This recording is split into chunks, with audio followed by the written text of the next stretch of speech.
the absence of appropriations, the White House is involved in an orderly phase-down. All non-essential personnel have been furloughed. No one is here to answer your call.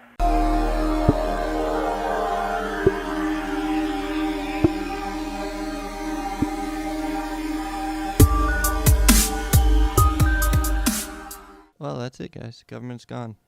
Celebrate. Shut down. No more government.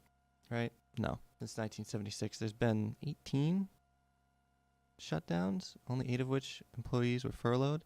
And you're looking at from a couple thousand to up to 800,000 employees being indefinitely furloughed, which basically just means until they reach an agreement, they're not writing any checks.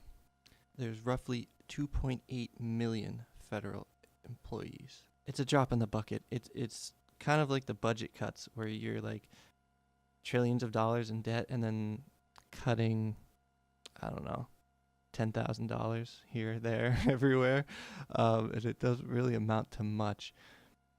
The government shutting down is basically just a way to increase pressure on the public perception to make it look like they're actually doing something.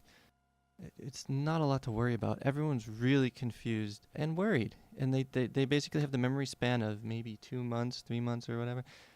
If you just go back, there's been so many shutdowns. I mean, 1980, Federal Trade Commission was shut down for 1 day after Congress failed to pass an appropriations bill for the agency. Okay. 1981, 241,000 federal employees were furloughed for 1 day. 1984, 500,000 federal employees were furloughed for one afternoon. One afternoon. Back pay was estimated to $65 million. 1986, 500,000 employees were furloughed. 1990, around 2,800 workers were furloughed. That's a drop in the bucket. That's absolutely nothing. So between 1995 and 1996, there were a total of 27 days where employees were furloughed, about 800,000, while the second 284,000. Again, these are very small fractions of the problem. So they still get paid. Basically, they're just taking a vacation. Everything is still costing money. The things that need money are still getting it.